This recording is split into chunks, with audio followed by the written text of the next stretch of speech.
ક્યારેય એવું વિચાર્યું છે કે ભાઈ એક અરીસો વાસ્તવિકતાને આખી વાળી કેવી રીતે શકે?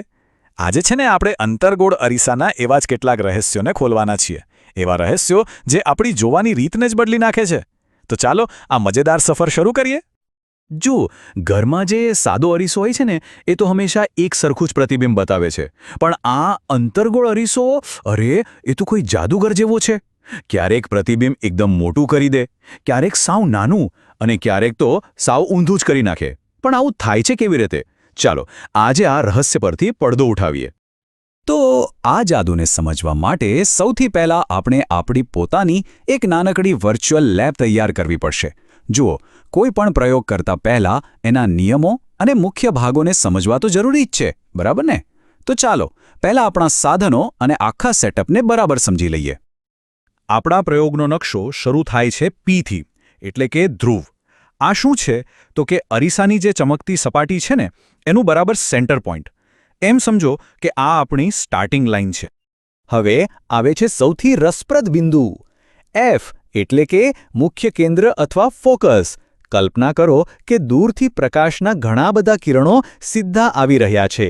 એ બધા અરીસાને અથડાઈને એક જ જગ્યાએ ભેગા થાય છે. બસ આ જે જાદુઈ બિંદુ છે ને એ જ છે આપણો ફોકસ. અને છેલ્લે આપણી પાસે છે સી, એટલે કે વક્રતા કેન્દ્ર. હવે આને સમજવા માટે વિચારો કે આપણો આ અરીસો એક મોટા કાચના ગોળામાંથી કાપેલો એક ટુકડો છે. તો એ આખા ગોળાનું જે કેન્દ્ર હશે ને એ જ આપણા અરીસાનું વક્રતા કેન્દ્ર છે. બસ આ ત્રણ બિંદુઓ પી, એફ અને સી એ જ આપણા આખા પ્રયોગનો આધાર છે. તો લ્યો, આપણી પ્રયોગશાળા તૈયાર છે. એક સ્ટેન્ડ પર અંતર્ગોળ અરીસો ગોઠવેલો છે. એની સામે એક સીધી લાઇન પર પી, એફ અને સી માર્ક કરેલા છે. અને આપણો હીરો ઓબ્જેક્ટ છે એક સળગતી મીણબત્તી. હવે આપણે આ મીણબત્તીને અલગ અલગ જગ્યાએ મૂકીને જોવાનું છે કે એના પ્રતિબિંબનું શું થાય છે. ચાલો તો લેબ સેટ છે. હવે આપણી મીણબત્તીની સફર શરૂ કરીએ. આપણે છે ને એને અરીસાથી ખૂબ દૂર રાખીને શરૂ કરીશું અને પછી ધીમે ધીમે સ્ટેપ બાય સ્ટેપ એને અરીસાની નજીક લાવતા જઈશું. જોતા રહીએ કે દરેક પગલે પ્રતિબિંબ કેવો રંગ બદલે છે. આપણી સફરની શરૂઆત થાય છે અનંત અંતરથી. આનો સીધો મતલબ એ છે કે આપણી મીણબત્તી અરીસાથી બહુ જ દૂર મૂકેલી છે. અને પરિણામ જુઓ, જેવી મીણબત્તી અનંત અંતરે હોય, અરીસો એના બધા પ્રકાશને એક જ ટપકા પર ભેગો કરી દે છે, બરાબર મુખ્ય કેન્દ્ર એફ પર. પ્રતિબિંબ કેવું છે? સાવ નાનું, ટપકા જેવડું, ઉલટું અને વાસ્તવિક. અરે આ તો બિલકુલ એવું જ છે જે રીતે બિલોરી કાચ સૂર્યના કિરણોથી કાગળ સળગાવે છે. ઓકે, ચાલો હવે મીણબત્તીને થોડીક નજીક લાવીએ. હવે એ વક્રતા કેન્દ્ર સીથી થોડેક દૂર છે, પણ સાવ અનંત અંતરે નથી. અરે વાહ, જુઓ, પ્રતિબિંબ હવે એફ પર નથી રહ્યું, એ થોડું પાછળ ખસી ગયું છે અને એફ અને સીની વચ્ચે આવી ગયું છે.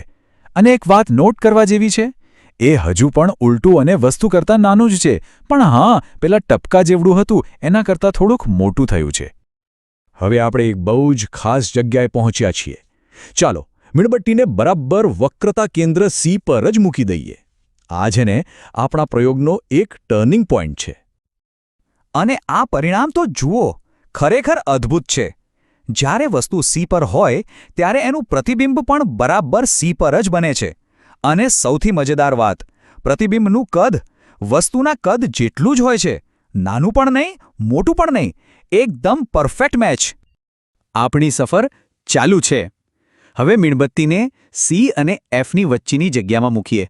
જોઈએ કે હવે શું નવો જાદુ જોવા મળે છે. તો હવે ખેલ પલટાઈ ગયો છે. પ્રતિબિંબ હવે સીથી પણ દૂર જતું રહ્યું છે અને પહેલીવાર એ વસ્તુ કરતાં મોટું બન્યું છે, વિવર્ધિત. જો કે એ હજુ પણ વાસ્તવિક અને ઉલટું જ છે હો. ચાલો હવે આપણે મીણબત્તીને સીધી મુખ્ય કેન્દ્ર એફ પર જ મૂકી દઈએ. યાદ છે ને, આ એ જ જગ્યા છે જ્યાં બધા સમાંતર કિરણો ભેગા થતા હતા. તો હવે અહીંયા જ વસ્તુ મૂકી દઈએ તો શું થશે? આનું પરિણામ તો એકદમ નાટકીય છે. વસ્તુમાંથી નીકળતા કિરણો છે ને એ પરાવર્તન પછી એકબીજાને સમાંતર થઈ જાય છે અને ક્યારેય મળતા જ નથી. એટલે પ્રતિબિંબ ક્યાં બને? અનંત અંતરે. અને એ એટલું મોટું હોય કે દેખાય પણ નહીં.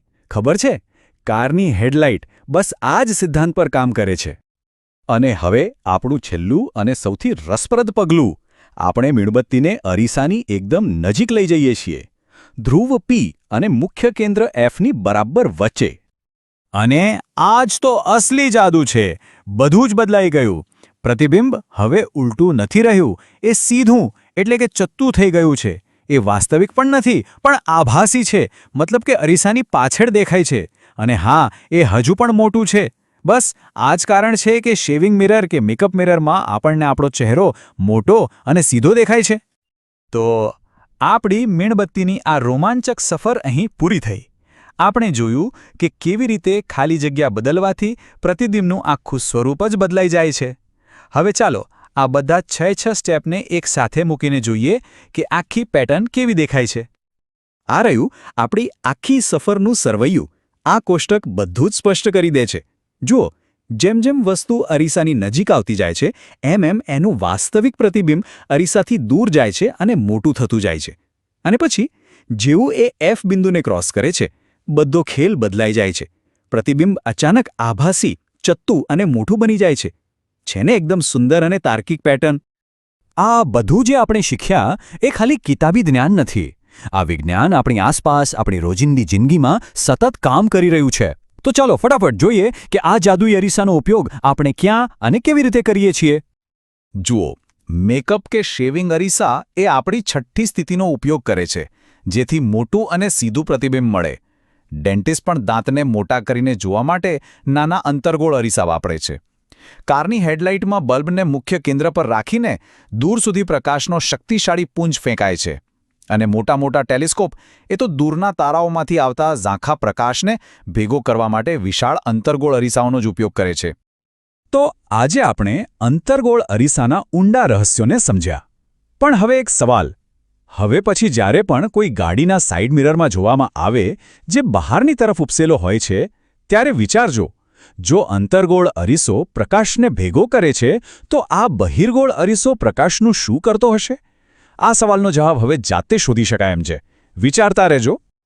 શૈક્ષણિક તેમજ આઈસીટીને લગતા વિડીયો મેળવવા માટે અમારી યુટ્યુબ ચેનલ સબસ્ક્રાઇબ કરો, બેલ આઇકન પ્રેસ કરો. તમને વિડીયો પસંદ આવ્યો હોય તો લાઈક કરો અને અન્ય તમારા મિત્રોને આ રીતે શેર કરો.